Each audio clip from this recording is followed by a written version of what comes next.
Good morning, everyone, and welcome to the online event organised by the Independent School Show and the Good Schools Guide on choosing a London school. I'm Grace Moody-Stuart, a director of the Good Schools Guide education consultancy. I know the London day school market well, having interviewed many heads over the years, visited lots of London schools and reviewed them for the Good Schools Guide, both state and independent, senior and junior.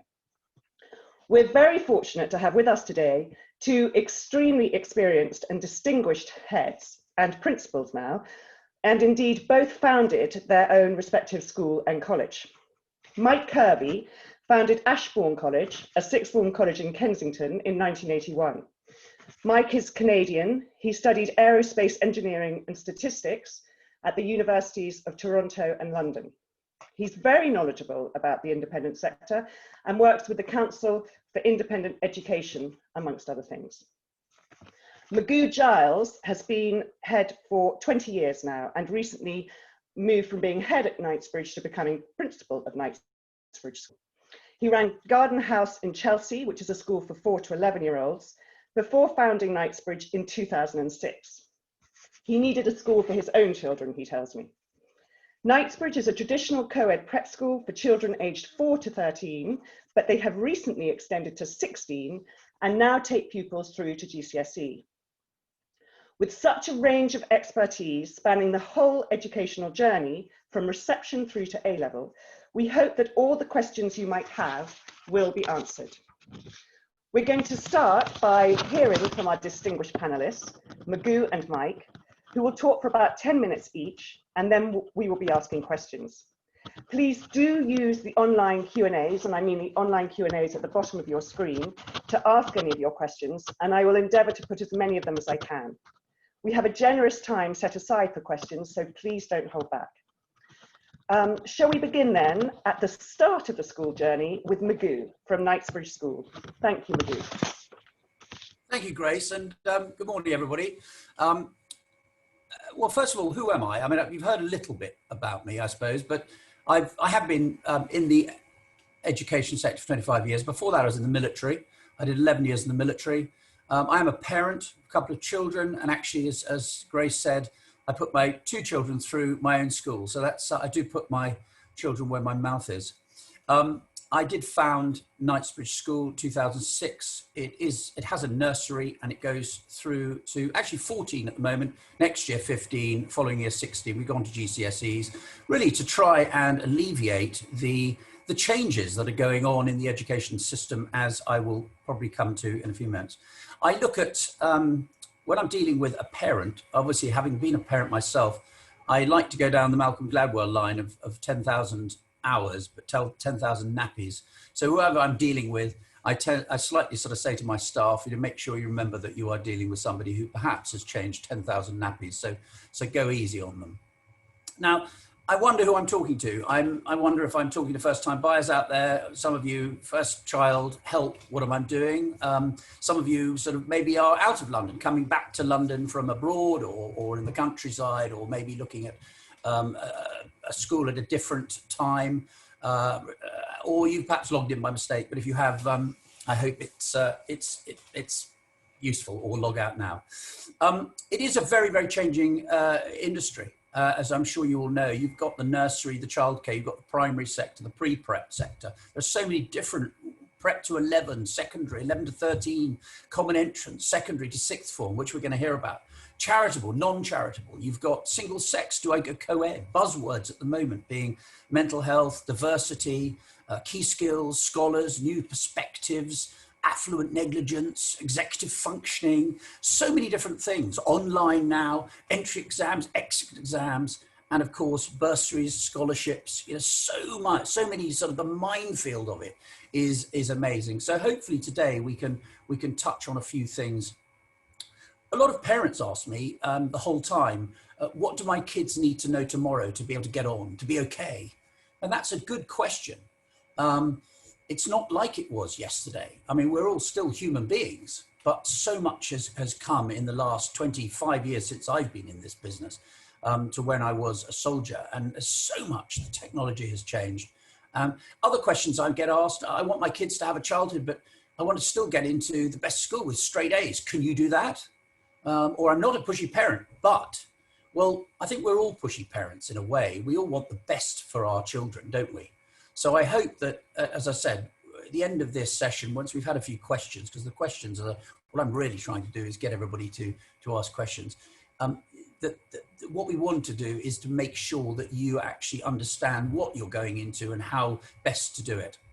So what I've always said to people who are at the beginning of the journey, if you like, or trying to find out what the best place for them is the best thing to do is to remember that your child is unique, your child is different, as you are.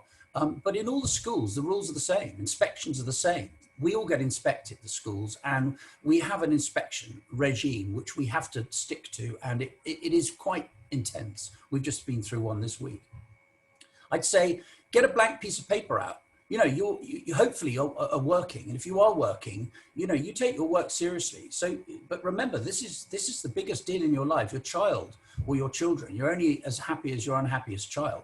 So what we've got to do is you've got to find the right school for not only your child, because they have to go to the coalface, but also yourselves. You have to support them at that school. So there are just a number of things you need to do. So get your blank piece of paper out and then be prepared to really take this seriously. Don't worry about it. There are lots of great schools out there, and I'm sure you'll find one, or five, and that's when it gets difficult, is when you have to decide which one it is of the five you love or whatever.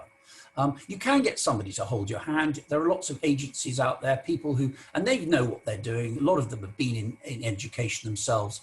And of course, they're inspected too. So you can get support. The Good Schools Guide, obviously, today we're doing this. And but just also remember, there's no perfect school out there. There's no perfect person out there. All schools have their really good bits, and they also have their not so good bits. So you've got to bear that in mind as well.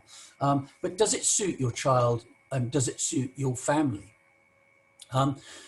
Okay, questions for you for your blank piece of paper. So have you some idea of where you want to be? I mean, in many cases, you know, a lot of people come and see me and they say, look, we're looking for the school first, and then we'll find out where we're going to live, because it's so important that the children are happy in that location. You know, bear in mind where you work. I think a walk to school can be great, but a long commute can also cause problems later on down the track. You'll do it for 2 years. You might not do it for more than that, because it starts becoming more and more difficult if you're having to be in a car for 4 hours a day. And then it has a big problem when it comes to things like attending activities, parties, you name it, later on, to try and build your repertoire of alumni. What are you looking for? Are you looking for a childhood at all costs, or are you the child to be happy and challenged, or academic at all costs, or and do you mind changing children? I mean, you looking at, you know, my school, for example, goes through to, well, we'll be going through to 16. It takes a bit of pressure off. But do you mind changing at 7+ or 8+ or 13+ or 16+? Some schools, of course, go all the way, and lots of them nowadays. And that's the way that a lot of schools are going, because many parents who had an international upbringing, they were at one school throughout their career and rather enjoyed it. And so they think that's what they're looking for. But it is quite healthy to change a child. But obviously, you've got to work out what it is that you are happy to do. And maybe it's just go with the flow. I think the other thing, hopefully, is knowing your child. I mean, if you don't know your child that well, your head of nursery might know your child that well, or the head of the pre-prep or the head of the prep. You know, I think it's really important that you really make sure that you talk to those people. Word of mouth is always a good thing about the school. I think you can talk to current parents if you know them. I've just been talking to some parents at this school myself, who actually already know people in the school. So they get a very good feeling of what's good, what are the warts, perhaps. Ex-alumni, people who've attended the school, what was it like? And talking to the kids from the school. Is it that do they turn out with the values that perhaps you're looking for from your child? You can go to the secondary schools, perhaps, that to find out which schools feed them. I think that's a really good one. For example, you know, Latimer Prep for us is saying that Knightsbridge School is a good feeder for them. So a lot of parents sort of come to us on that recommendation. obviously the Good Schools Guides and various other organizations that are doing a lot of research. I think there's also websites. You go on the website, find a lot about a school from a website. I had a visiting headmaster the other day who came and did a talk for our parents, and he went on the website and saw our video, and he just said, wow, that's all I needed to know about your school. Visiting schools, very important. Obviously, you've got to visit them. I think it's really important to get a feel for what you're after by visiting. And of course, look at all your local schools as well, and do compare. I mean, people say never compare, but I actually do a great believer in comparisons.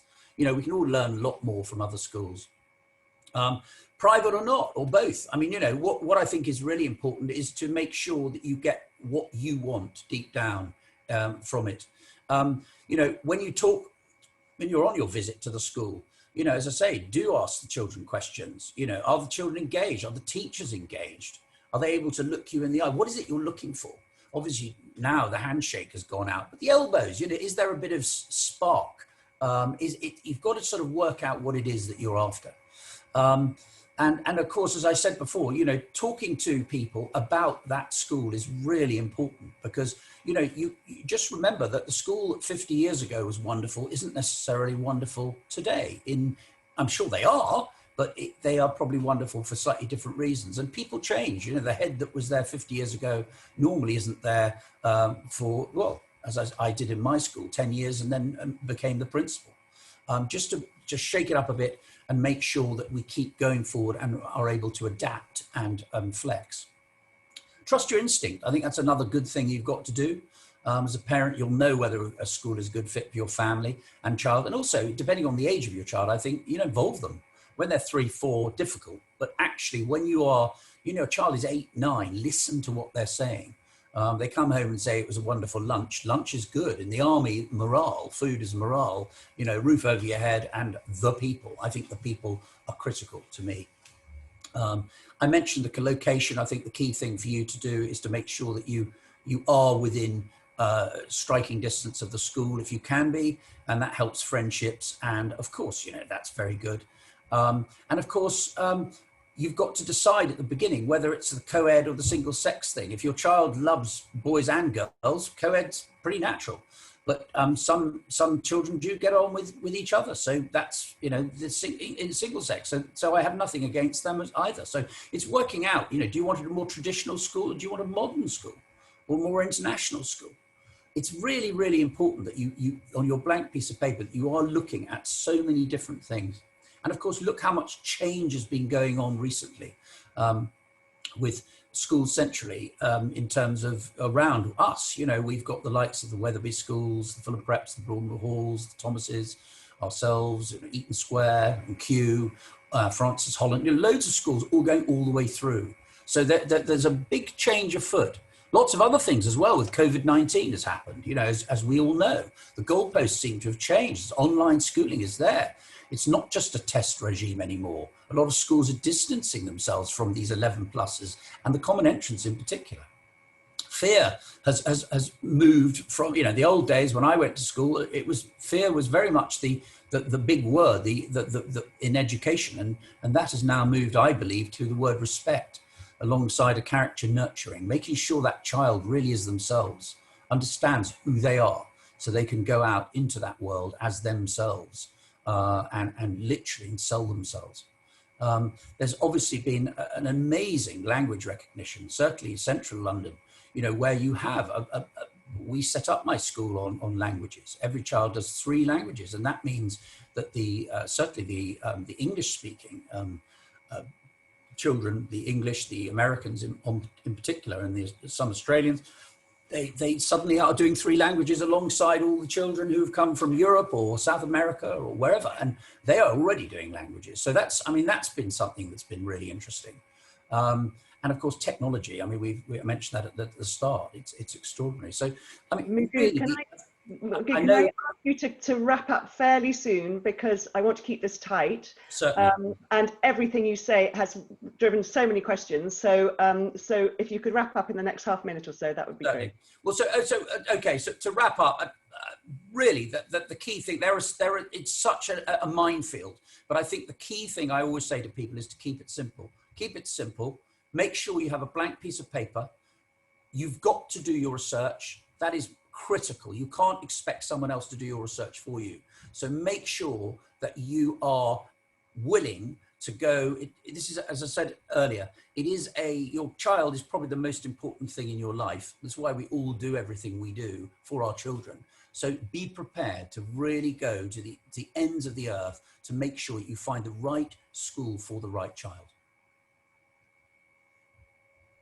Thank you so much, Magoo. That was absolutely brimming with ideas and information there, and has certainly inspired me with lots of questions, and I'm sure has with our audience as well. Mike, perhaps you can take up the baton now and accompany us through to the sixth form. Grace. Thanks, Grace. Just going to share a screen with everybody. Where is it? So good morning, everybody. My name is Mike Kirby. I'm the principal and founder of Ashbourne College, which is a private A-level college in Kensington.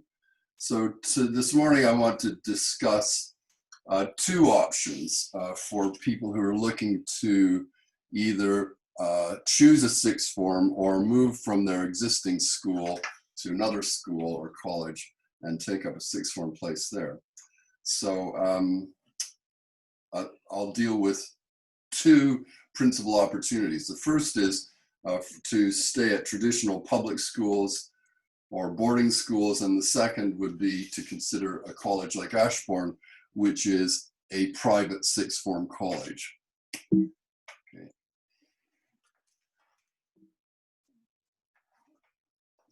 Just 1 second, thanks. So looking at the first opportunity for public schools, the advantages of public schools are enormous. First of all, they have amazing facilities, which constitute occasionally excellent grounds, fantastic opportunities for music, drama, art, and sport.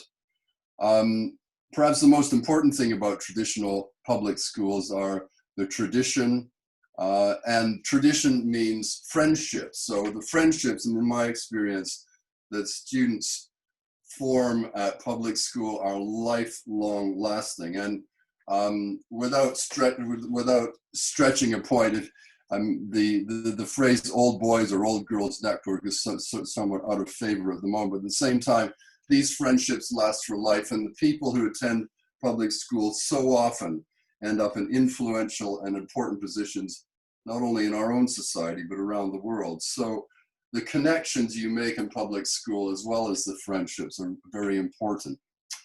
So public schools are second to none in terms of exam results at the moment. So if you look at such things as Oxford places, or indeed, well, for Oxford places in particular, it used to be the case that 50% of Oxbridge entrants came from public schools. That's slightly less at the moment.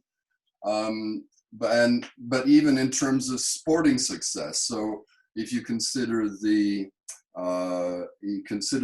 Brazil Olympics in 2016, over 1/3 of the gold medals achieved by Great Britain at the Brazil Olympics were by athletes who've been educated at public schools. There are amazing opportunities for specialism. So for example, special educational needs, sports, faith schools, music. There are, if you have a particular avenue you want to go down, you'll find a public school or private school that's able to help you. Perhaps two of the most important things about public schools are individual attention and confidence. Character, I think, as Magoo said. Individual attention is the essence or quintessence of public school education, looking after each child individually and making sure that everyone is secure and confident that their child is being treated well and with proper respect. And confidence is difficult to measure, but when you meet a graduate from a good school, you know it in terms of their self-confidence, which to me is such an important aspect of any kind of education. Okay. Disadvantages of public schools are they're expensive, and also they are competitive. So quite often students who are not confident can get can have a less than good experience at public school, and you have to be resilient, I think, in order to make the most of your opportunities there. Okay, moving on to colleges like Ashbourne. There are several things that distinguish me. If just thinking back on what I've had to say about public schools, one might wonder why one would consider any other opportunity. Well, one of them is that, as applied to all sixth form colleges, whether state or private, we are very dedicated to A-level. So 90% of our students are at A-level, and that's important. The focus on A-levels and that age group is very important for the students we take on. We have no uniform, there are no school dinners, there are no assemblies. So it's very much a different type of educational experience, closer to university than to a school. And indeed, you might say that Ashbourne is sort of halfway between school and university, and students appreciate the independence they have here because of that. Independence, but as the bullet point says, carefully overseen. There's a very, in many ways, we have the same values as traditional schools in terms of discipline, academic success, and behavior. But at the same time, students have the opportunity for independence that is generally not as easily attained in other educational settings. University-style classes, we have our class sizes, and class sizes in general in the private sixth form sector never go above 10. So the opportunities for engagement are really special. We have always been academically focused, so it's not just offering students the opportunity to focus with their colleagues and a strictly A-level cohort, but it's also true that if we weren't successful academically, then we wouldn't be successful, full stop. So, for example, it's true among almost all private colleges that almost 50% of their graduates go on to Russell Group universities, the likes of Oxford, Cambridge, Imperial, the London School of Economics, and UCL, etc. Individual attention is really, really important there, and I guess you might have gathered that because of the class sizes being restricted to such small numbers. But it's also true in other aspects as well. So, for example, we have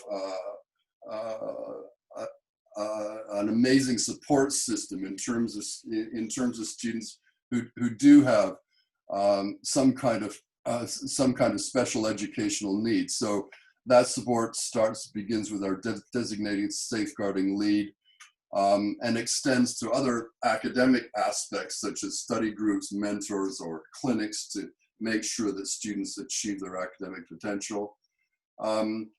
Because of this, because of the way that we're set out, it's less difficult to fit in. It's much easier to find a niche at Ashbourne. It's much easier to feel secure. And if you are a little bit, if you do lack confidence, I think it's much easier to get the sort of support that you might lack in a larger environment at a private college. Personal tutors are also important, UCAS tutors, in supporting our students both pastorally, academically, and helping them make the most confident application to university. So what are the disadvantages? We're very expensive, I dare say. Facilities do not match those of public schools, but for what we are, I think there's nothing wrong with what we have at all. But at the same time, we certainly don't compete on the basis of facilities. We're not specialized, and we are not traditional. And I think not traditional means what I implied when I was talking earlier about public schools. So those are some of the things I think you might consider if you're choosing a sixth form, or you're thinking of changing from your current school to another school or college which offers sixth form education. So thank you very much.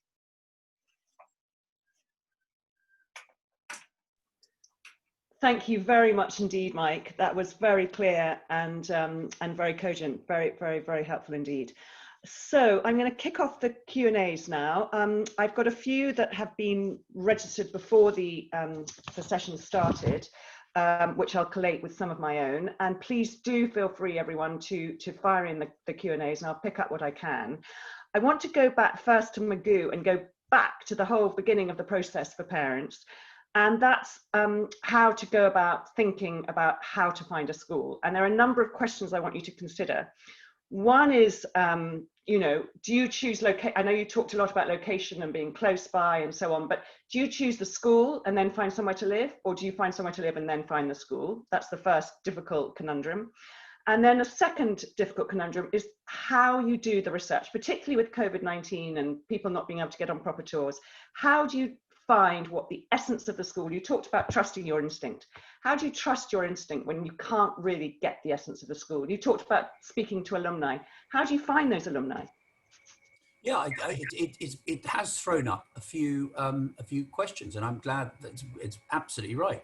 I mean, I think all schools are working incredibly hard to try and help people to learn about their schools. They've got websites. They've got on their websites now. They've got the facility to actually see the school in action, because I think that's something that's very new, because people can't go around schools. I mean, I'm having interviews outside school.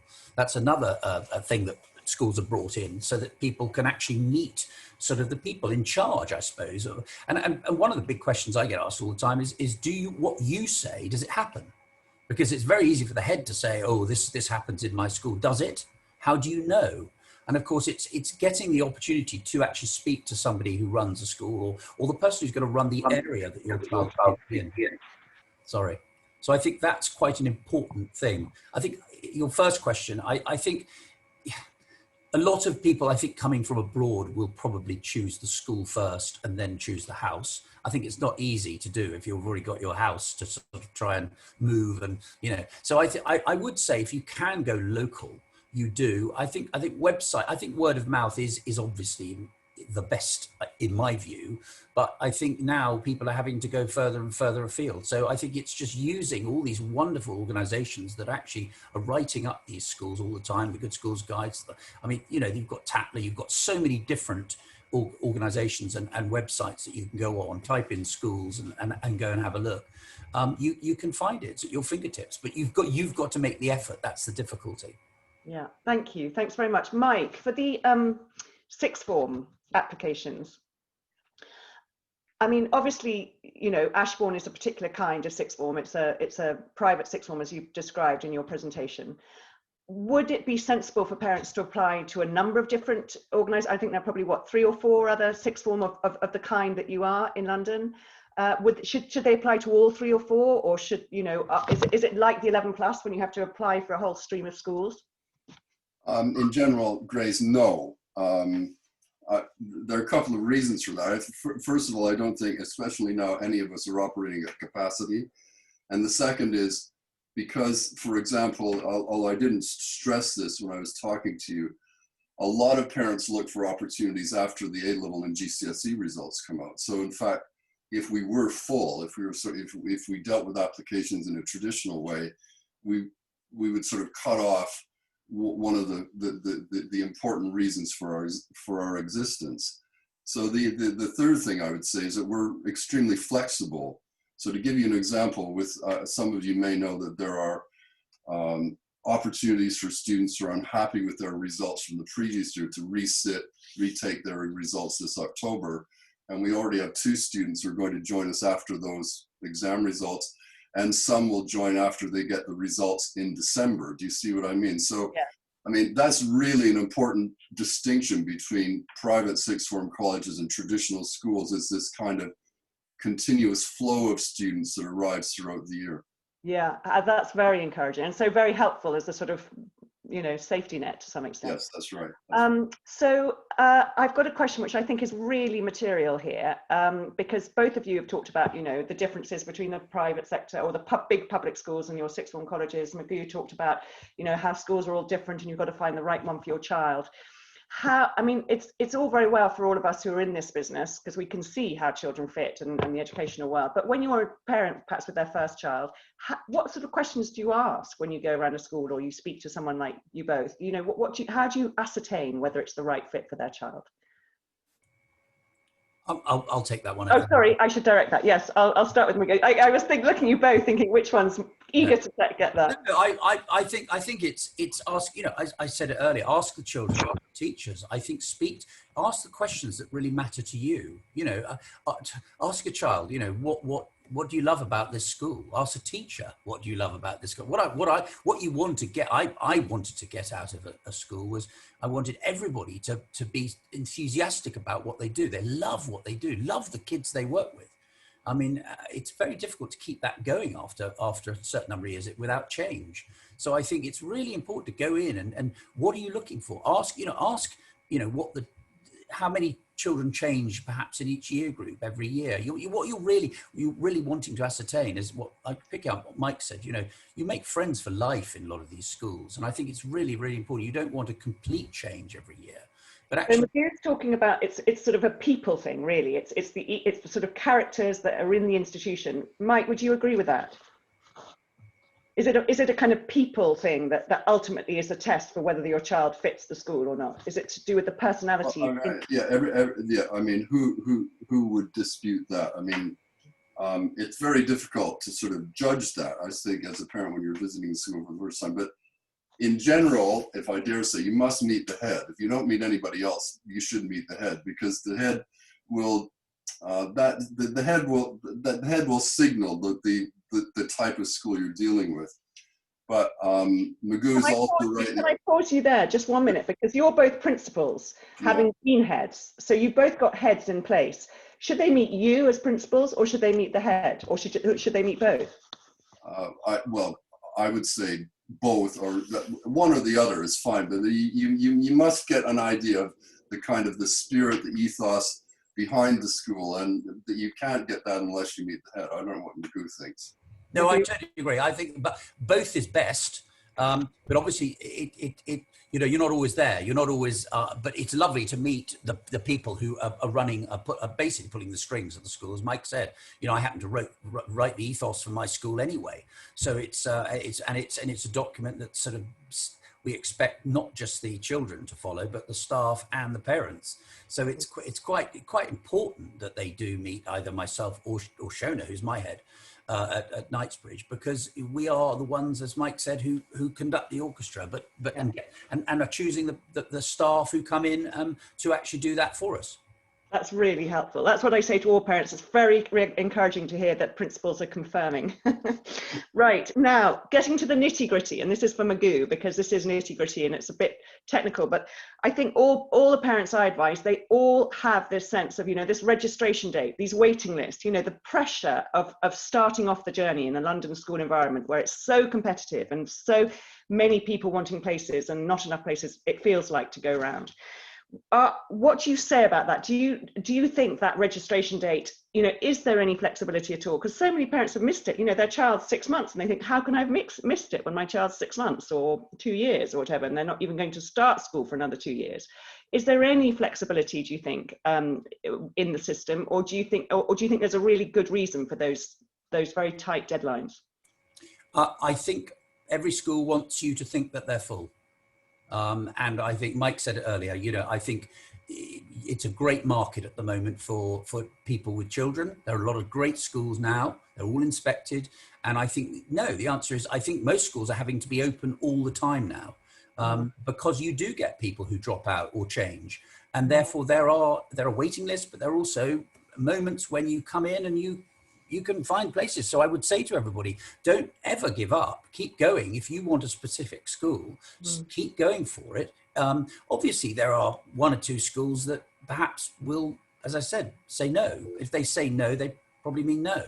But I think if you're on a waiting list, keep believing if that's the real school you really want. Because I do think that in today's world, no school can be, I think you've got to be very careful if you're complacent. And this is a bit of a, you know, tricky question. I'm not sure whether it applies so much to Mike, but I get this question quite a lot, and I'm not sure whether parents you know, even if they don't express it, wonder it all the time. You know, a little bit of sweeteners here and there, whether it be, you know, soft sweeteners or hard sweeteners. Do you think that happens, and does it make a difference? I'm talking about getting you jumped up on the waiting list and so on, and a few kind of, you know, friendly presents perhaps, or something of that kind. My answer to that immediately would be no. I thought it would be. But I do think that, you know, what are we trying to teach our children? A lot of people want good manners. They want little touches. And I think little touches are great. A letter to say thank you for a nice show round, noticing things. I thought that was lovely. You know, I thought little Freddie's hello or show round was wonderful. I just think little touches are really important. And when we are looking for children, certainly from my sort of side of the fence, if you like, you know, we're also looking for wonderful parents. I mean, I'm just trying to find the family that fits the school. That's what I said earlier. And I think we're trying, even when I'm sure Mike would agree with this, you know, when we're trying to put children into any school next or university, we're trying to find the right fit for the child. As they're a bit older, it's the child. When they're much younger, it's the child and the parents, because it's very, very important that we work together as a team to get the best for the child. Yeah, that's very heartening to hear. Mike, I've had a few questions from parents with sort of special educational needs sort of issues. One, you know, ADHD, one ASD, another with selective mutism. Is that something that you, or you think generally in the sector, whether it be at sixth form or any other stage, people take account of? I mean, obviously it must be terribly worrying for a parent with a child who won't speak, and then they're interviewed. You know, what do you think? Is anything happening within the sector to accommodate that? I mean, to be honest, we've never actually had to, we've never encountered that extreme problem at Ashbourne, but we've had dealt with a lot of different types of special educational needs, from self-harm to depression to just general anxiety, bulimia, that sort of thing. And I think we're good. In general, we're extremely successful, that kind of student. And the reason is because of the individual attention that's kind of such an important part of what we do. And that's to go back to what I said earlier, although all schools must now have a designated safeguarding lead, as it's called, as he or she is called. It depends on how important a role you assign to that person.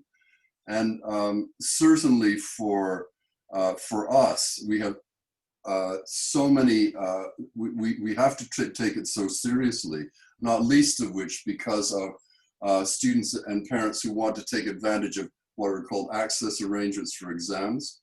So, I mean, that involves today, compared to when Magoo and I started teaching, a huge amount of bureaucracy and paperwork, but we do it, and we do it gladly, in order to provide the support that students need. So, yes, if you have I mean, there are specialist schools for SEND, definitely have a look at both, but I think the opportunities that private sixth forms offer is that they're not exceptional, they're not marginalized, they're not treated, they're brought into the mainstream, and then we help support their special education in tandem with that. And Magoo, in the sort of earlier years, I mean, you must get lots of parents or children who get diagnosed later on in that, you know, they arrive with no diagnosis and then they get diagnosed.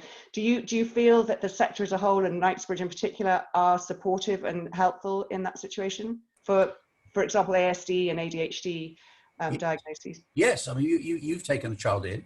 We have an A&E department, we have a Senko, we also have a place to be in our school. We're the first private day school to have place to be as a counselling service. And we're supported by so many different organisations. I think it's really important to ascertain from the individual school what organisations perhaps support them, because, you know, I do believe every child, every person has something, you know, and yes, it can be very, very sad when some child develops something, but the joy is they're in the family, they're in the community of the school, and most schools are really good at putting their arms around people and really trying to really make a difference, and to help that family through the difficulties. And hopefully they do have that AN department, which is capable of, and I think if people are coming in with something, I think it's really important to talk to the Senko and make sure that they can deal with the child that you're. I know it's terrifying. The old days you wouldn't even bring it up. The old days, if you'd had a sort of a subs ed site report or something, you would never share it. Now you do, because the schools really want to make sure that they can get the best out of your child with whatever they've got. And I think it's really, really important. I mean, most of our children, most of the children you're seeing in a lot of schools today have got EAL. You know, there's a huge number of EAL students. There's a huge number of children who are fighting something. And I think that's good for these schools, because it makes them all so different. Yeah. Thank you so much. I think that's, again, very, very encouraging. The question of state versus independent, I think that's a critical one for a lot of our audience. You know, and there are several questions, and I think I'll start probably with, because you talked about this a lot in your presentation, Mike, I'll start with Magoo and then perhaps move on to Mike. But the question of which is, is it worth it at all? Independent school, very, very expensive, as we've discussed. Then there's the question wrapped into that, you know, where should we mix it? And if so, when is it good to me? When are the optimal moments to mix it? Can you answer either of those two questions, Magoo? I am the product of a private education. My father was in the military. He got an army. I was lucky enough to get an army bursary, and I benefited hugely from going to. I was very, very fortunate. But then I work very closely alongside Marlborough Primary School. I work very, very closely alongside Christchurch, alongside Ashbourne Primary around the corner from us. I think you do what you have to do. You know, I'm not saying, I think these schools are amazing. They're full of the most amazing people who are desperately trying to do the best for the children in their care. So I don't want to be sort of drawn down that avenue of what's better. I think, you know, what are you paying for? Is it worth it? Well, certainly I think the children who come to my school, I would say it is definitely worth it. They get probably smaller class than they would get around the corner, but actually, you know, I think they probably get the same amount of love from the teachers that are teaching. You know, it's a very difficult one. Mixing it, yes. And the answer is, you know, what's right for your child. I mean, you know, it's making sure that you get things. There are a lot of bursaries out there. You know, we offer 2 bursaries in the top years of our school, 7 to 8. I'm going to talk about bursaries in a minute. All right. But just sort of critically, you know, that mixing state. So some people talk about state to 8. You know, and then going, I mean, do you get at Knightsbridge people coming in at 8 from the state sector, perhaps, or coming in at 11 from the state sector? Yeah, some. I think it just depends on you know, what the feeling is about the school that they've got next to them, or, you know, it's interesting. We get a few, and certainly at the later stages, obviously, when we come on to bursaries, I can talk more about that. Yeah, and do you ever get people leaving at 11 or 13 from Knightsbridge and going into the state sector? No, not yet, but I'm sure that it depends on the economic situation. I mean, we will help, you know, we'll try and help those parents if we can, if it's a financial thing, but sometimes it won't be. Yeah. And Mike, sorry if you unmute. Do you find that your intake into the sixth form are primarily from the independent sector, or do some come from state comprehensives? Yes, in terms of a UK demographic, the majority of our students have had some acquaintance or experience with private education, definitely. Good. I mean, certainly in my experience, there's a lot of mixing, state to 8, you know, 8 to so on. And I would say to parents, mix away, mix away. If you've got a good school, do it. Now, the question I want to move on to now is to do with the complications caused by COVID, but particularly in relation to assessments. So, you know, 11 plus is looming in January. Magoo, you're probably experienced in this a little bit, I hope. you can answer this question. How do you think, is there any accommodation for things like, we've got various issues, what about if the family are having to quarantine and they can't sit the exams or go to the interviews? Is there any sort of sense of that being planned for? Is there a sense of perhaps exams moving forward? So there's some concern in one question I've got about exams moving forward to December rather than being in January, and that putting further pressure on the pupils and preparing in a shorter space of time. Have you got anything that you can help us with in terms of what's been planned for that process? I mean, everything is up in the air. I mean, we were very fortunate in the summer. We managed to get our exams done. We managed to get our common entrance done. You know, it was amazing that the GCSEs and the A levels didn't go ahead. I think they should have done personally, but they didn't. I think everything's in the air. I mean, we're going to have to wait and see what happens in the next 2 weeks. I can't. I mean, as much as I'd like to hope that it would be as business as usual. Obviously, the 11 plus they've tried to change it recently anyway. To make it less of an aggressive academic exam. Unfortunately, though, there are so many people going for these schools at 11 that it will continue to be, I think, quite a sort of an ordeal. But I think we have to wait. I mean, the next 2 weeks are going to be critical to see what happens. We're going to see what's going to happen half term, let alone, the 11 plus at the moment. So I'm sorry, I can't really add too much.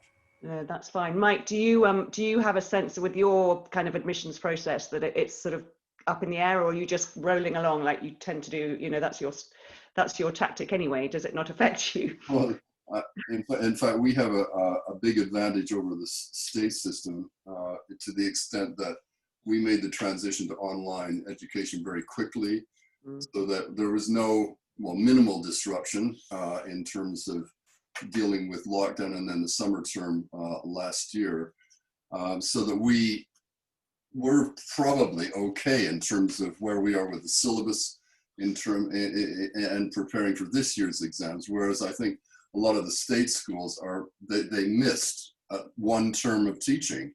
So I mean that's a real concern. But generally, we're quite happy to be reactive and flexible. Yeah. Yeah. I mean, I think that's quite a crucial question, actually, probably for all parents now, is when they are choosing a school. I mean, London, outside London is one thing, and we'll go on to that, but should they really be looking at the online provision now? Is that something that they should really be factoring in? Yes. Sorry, Mike. And so we invested a lot this summer in improving the online facilities we have. So we got new cameras in all of our rooms and new projectors, and it's proved to be very beneficial. But the other interesting thing is that we've had very few students, especially international students who haven't been able to come from wherever they are abroad, continuing to participate in what we're offering. And that's, I mean, whether it's UK or overseas, the enthusiasm of the students to maintain their education is really encouraging. I'm just very, very impressed. Yeah, good. Finally, Scott, moving back to scholarship and bursaries, I feel I took the wind out of your sails, Magoo, because I know you've got lots of interesting things to say about them. I'm just going to be absolutely brutal here and talk about how your fees. Ashbourne is sort of nudging 10,000 for international students a term. Knightsbridge is 7,100 a term at its highest point. These are significant sums of money, and I don't know whether either of you are able to say what the hidden costs are as well. The extra costs that parents just have to pay and hadn't really necessarily always budgeted for. But that could be 10% of that termly fee, perhaps. I don't know. I'm just throwing that out there. So we're talking about significant sums. And I know that there's a huge move among schools all over for building up scholarship foundations, bursary foundations. Can you give our audience, and I'm going to start with Magoo, some indication of not just what's happening at Knightsbridge, which we definitely want to hear, but also across the sector? Yeah, there is. I mean, I'm a great believer that schools should be part of communities. I mean, they are, you know, and they should be doing as much as they can. I certainly feel that we have, since inception, we have made sure that we have linked with every church, you know, in our area, every sort of state school. We're supporting them. Not, you know, there's no difference with schools. And they work with us, we work with them. It's very, very important that we're seen to be, you know, to involve rubbing shoulders with everybody, and the military, the ambulance services. But do you actually provide, you know, bursary? What's the situation? How many people, you know, how much money is there for? I've set up a foundation which was in 2008, and we've raised a lot of money from parents, from the school. We have lots of fundraising activities, and that funds, we've so far funded 17 children from the local community through our school and through the next school. So we do have scholarships, but they are much more for the individual thing that the child is good at. But actually what we're looking for is very, I suppose, academic kids in the community who wouldn't get the opportunity perhaps to attend a school like Knightsbridge and beyond. So, you know, that's schools like King's,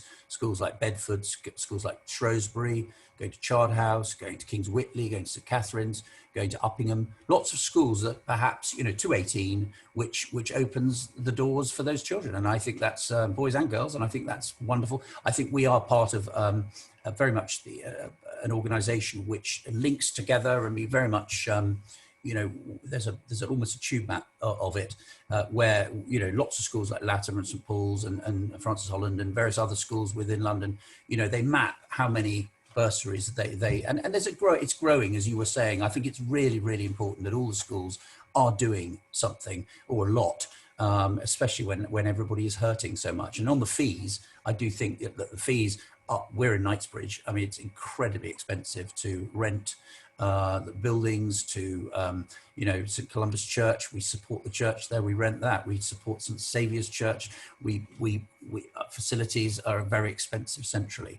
And of course, your biggest expense are your staff. And I think, you know, especially when they're living in London, it's very expensive. So, you know, it is expensive. I'm 100% behind that. But you know, our costs are massive. Yeah. Mike, are the sixth form colleges and the sixth form sector, do you sense that there's more and more support? I mean, not just for, I mean, not that, you know, but for sort of, there are a lot of people who can't afford those sorts of figures. Yeah, I think let's just say that the policy with regard to scholarships and bursaries varies very much from school to college. But generally speaking, if you're after some fee reduction for whatever reason, you shouldn't be reticent about making a request. That would be my advice. And in particular, I mean, we're really keen to offer whatever support we can to students, especially if they have academic ability and musical ability. A-level music, for example, is not a big drawing card in terms of income, but it's a really important aspect of what we do. So, you know, if anybody, I'll say this now, blowing a little trumpet, you know, if anybody's interested in a place to study music A-level and they're looking for some assistance with fees, knock on our door. Yeah. Okay, brilliant. We have got quite a few more questions on subjects that we've already touched upon, so I'm not going to address those now, but there are plenty of forums where those can be answered. I just want to hone in now on the kind of London versus the rest of the UK. You know, London is obviously different in many ways. It's peculiar in lots and lots of ways from the rest of the UK. Education being one as much as anything else. And I'd just like for both of you, if possible, starting with Magoo, to give some kind of insight into why families might choose the rat race that they might perceive as London over sort of the home counties or other parts of the UK. Why might they choose London? I think people love London because it's central. I think, you know, it's a great meeting place. It's where I think there's a great, I'm not saying that there isn't a buzz in the countryside, but I think the buzz in London is and it's quite international. I think that's an international feel that I think the world is going in. And I think, yes, we're slowing down because of COVID. And I think that's been one of the really positive things that have come out of it. But I think that for me, it's seen now as, I think, a very international arena where the children are actually getting that, what do we call, international education. And Mike, do you think that COVID, not just COVID, but Brexit, you know, that's still out there. Do you think this is all going to have an impact on your kind of London market, the people coming in from abroad to be educated in sixth form provision like yours? Well, the remarkable thing with COVID, say, is that it's impacted us, but it hasn't impacted us nearly as badly as all of my colleagues in the sector anticipated. I mean, most of us are down in terms of recruiting, there's no doubt about that, but it's not a disaster. And we're slowly building back up as we climb the curve, I suppose. So before that you had Brexit, and you'd have to say in the short time between Brexit and COVID, again, I'd say that you'd have to say there wasn't a positive effect, but it didn't have a significantly negative impact. Yeah, that's encouraging in a way, but not encouraging in terms of the heat of the market, because I think a lot of parents sort of slightly hoped that the heat would be taken out of the London day school market, particularly in the early years. Great. I'm just going to see if there are any questions I can scoop up from the floor, because we only have a few minutes left. Yes, one question for you, Mike. Would you say, I mean, on your website, you talk about your sixth form being particularly strong, I think, in physics, is that right? Physics and physics and maths, further maths, that's right. Physics, maths and further maths. Yeah. So are there any, I mean, would you say that they are just like schools? Some are strong in the creative subjects, some are stronger in science, etc. Or do you think generally sixth form colleges tend to have more of a focus on the STEM subjects?